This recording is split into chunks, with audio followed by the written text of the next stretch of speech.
প্রিয় শিক্ষার্থীবৃন্দ, আমার এই সেশনে তোমাদের সকলকে শুভেচ্ছা এবং স্বাগতম জানাচ্ছি। আমি এখন আলোচনা করার চেষ্টা করব প্রোডাকশন প্ল্যানিং অ্যান্ড কন্ট্রোল, বিষয় কোড 27075। এই বিষয়ে সিলেবাসের ইউনিট 5 অর্থাৎ অধ্যায় 5-এর 5.3 এই টপিকটি, যেখানে আলোচনা করতে হবে narrate the advantages of proper localization of industry।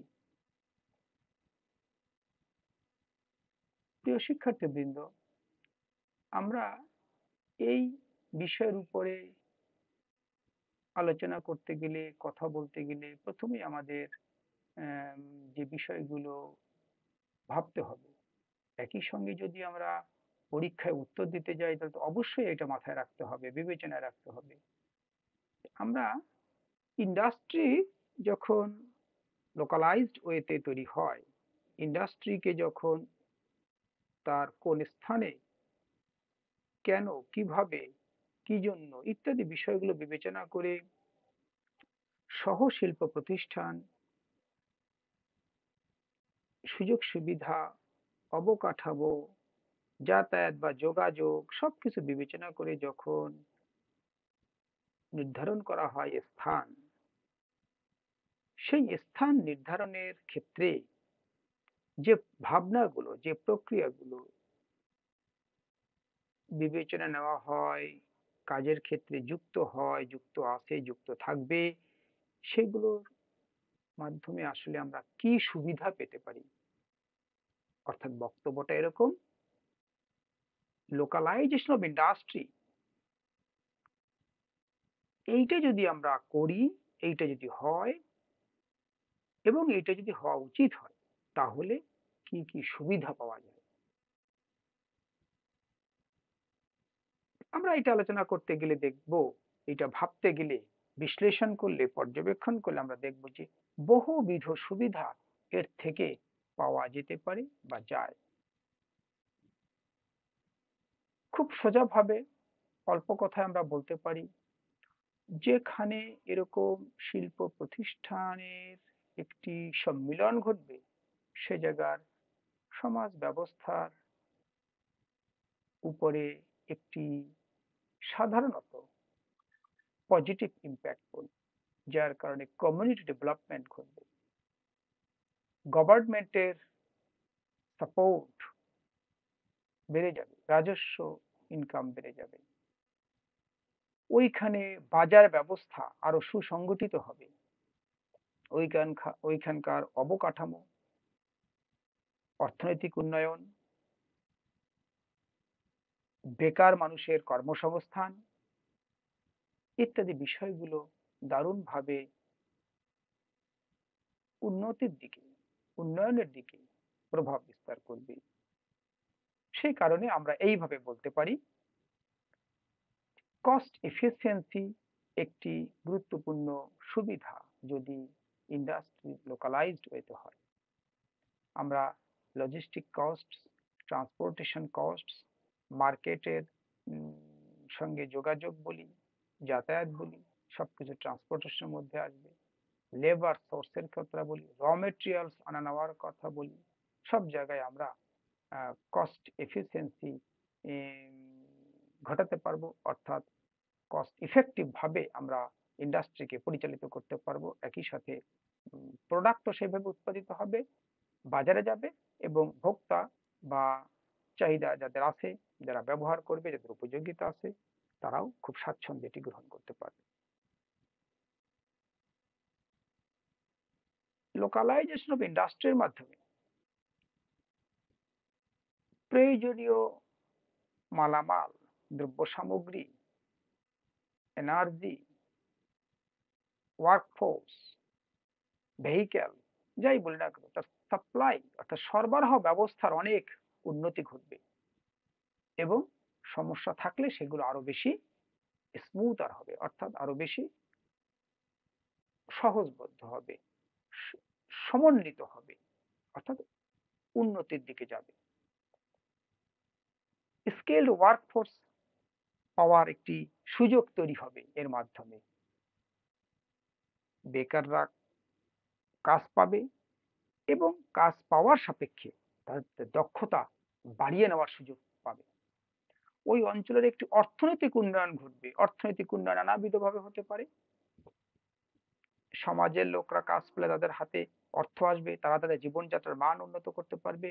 অবকাঠামো যদি উন্নত হয়, যোগাযোগ ব্যবস্থা যদি উন্নত হয়, রাস্তাঘাট অন্যান্য বিষয়গুলো যদি উন্নত হয়, তাহলে অবশ্যই সেখানে অর্থনৈতিক উন্নয়ন সামগ্রিকভাবে ঘটবে এবং একই সাথে আমাদের ইকোনমিক গ্রোথ যেটাকে বলা হয় সেটি হবে। তাহলে এটি দারুণ একটি সুযোগ বা সুবিধা আমরা লোকালাইজেশন অফ ইন্ডাস্ট্রির মাধ্যমে পাইতে পারি। একটি বৃহৎ ইন্ডাস্ট্রিকে ভিত্তি করে ওই অঞ্চলে আরো ক্ষুদ্র ক্ষুদ্র ব্যবসা বা প্রতিষ্ঠানের প্রসার ঘটে এবং ঘটবে, ঘটার সম্ভাবনা থাকে। এটাই তো আরেকটি দারুণ সুবিধা এবং একই সাথে এর প্রভাবটার কারণে আমাদের অর্থনৈতিক উন্নয়নটি আরো ত্বরান্বিত হয়।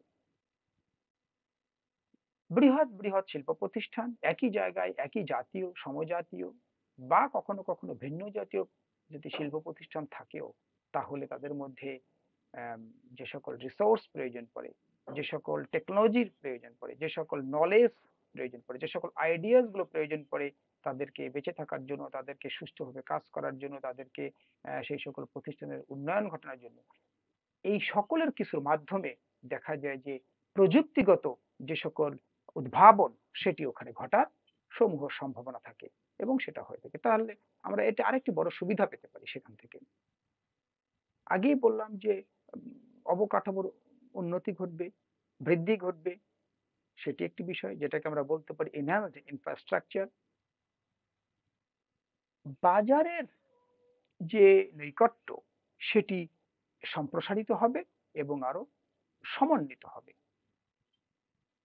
যদি একটি জায়গায় শিল্প প্রতিষ্ঠান গড়ে ওঠে এবং একাধিক শিল্প প্রতিষ্ঠান থাকে, তাহলে অবশ্যই সেই জায়গাটায় ওই সমাজে বাসকারী যে সকল স্থানীয় অধিবাসী, যে সকল শিল্প প্রতিষ্ঠানের কর্মী কর্মকর্তা, সবাইকে নিয়ে যে একটি সমাজ ওখানে থাকে গড়ে ওঠে, তাদের নানাবিধ প্রয়োজন নিরিখে নানাবিধ ধরনের বাজার ওখানে সৃষ্টি হয়। তার ফলে কি হয়, সকল চাহিদা দ্রুত মেটানো সম্ভব হয়, ডেলিভারি বা অ্যাক্সেস যে টাইমটি সময়টি সেটি কম লাগে অর্থাৎ কমে আসে, হ্রাসপ্রাপ্ত হয় এবং ভোক্তাদের সন্তুষ্টি প্রদানের ক্ষেত্র অধিক তৈরি হয়। লোকালাইজেশন অফ ইন্ডাস্ট্রির মাধ্যমে আমাদের রপ্তানির যে সুযোগ সুবিধাগুলো সেগুলো বৃদ্ধি পায়। ইন্ডাস্ট্রিগুলো ডিমান্ড করে আমাকে রোড ফ্যাসিলিটি করে দাও, রিভার ফ্যাসিলিটি করে দাও, আমাকে এয়ার ফ্যাসিলিটি করে দাও, কোন ভাবে আমি এগুলোকে রপ্তানি করতে পারি দ্রুততার সাথে সহজে। তখনই ওই জায়গায় রপ্তানির একটি প্রবাহ তৈরি হয়। ধীরে ধীরে স্থানীয়ভাবে ব্যক্তিগত উদ্যোগে, সমষ্টিগত উদ্যোগে, ক্ষুদ্র উদ্যোক্তা যারাই যেভাবে উৎপাদন করুক না কেন সেগুলো সহজে বাজারজাত করা যায় এবং একই সাথে রপ্তানিরও সুযোগ অবারিত হয়। আগেই বলেছি কমিউনিটি ডেভেলপমেন্ট ঘটে এবং একদম প্রথম দিকে এটাও বলেছি যে সরকারের দারুণ একটি সাপোর্ট এখান থেকে পায়, সুযোগ হয়, সরকার রাজস্ব আয় বৃদ্ধি পায় নানাবিধ। যদিও সরকারের জন্য ইন্ডাস্ট্রি লোকালাইজড করার জন্য সে অনেক রকমের ইনফ্রাস্ট্রাকচার তৈরি করতে পারে, আম, আম, আমাদের ইনফ্রাস্ট্রাকচার ইমপ্রুভমেন্ট ঘটাতে পারে, লজিস্টিক সাপোর্ট দেওয়ার ব্যবস্থা রাখে, তারপরে কিছু রুলস রেগুলেশনস কে শিথিল করে দেয়, এনার্জি সাপ্লাই যেগুলো থাকে বিশেষ করে gas, electricity, water, government agencies গুলোর যে সাপোর্ট দরকার পড়ে, ব্যাংক ফ্যাসিলিটি যেগুলো দরকার পড়ে, সেগুলো সরকার আহ, অনেকখানি সহজ করে দেয়, সরলীকরণ করে দেয়। সো সেখানে গভর্নমেন্ট এই সকল করার মাধ্যমে পরবর্তীতে তারা বেশ কিছু রাজস্ব আর্ন করতে পারে। তাহলে সেটা আবার একটা সুবিধা। আমাদের ইন্ডাস্ট্রি গুলো যদি একই জায়গায় বহু ইন্ডাস্ট্রি গড়ে ওঠে, অর্থাৎ ইন্ডাস্ট্রি লোকালাইজেশন ঘটে, তাহলে এই সকল সুবিধা সমূহ আমরা পাইতে পারি। প্রিয় শিক্ষার্থীবৃন্দ, আমরা আশা করি লোকালাইজেশন অফ ইন্ডাস্ট্রির যে সকল যথাযথ বা যুক্তিসঙ্গত সুবিধা সমূহ আছে সেগুলো আমরা করলাম। আমরা আশা করি এর মাধ্যমে আম, এই বিষয়টি অনুধাবন করার চেষ্টা করব, প্রয়োজনে বারবার শুনবো এবং আম, সম্পূরক কিছু টেক্সট পড়ে আমাদের ধারণাকে বা জ্ঞানকে আরো সুসংহত করব। এ বলে শিক্ষার্থী তোমাদেরকে ধন্যবাদ জানিয়ে আমি আমার সেশন এখানে শেষ করছি।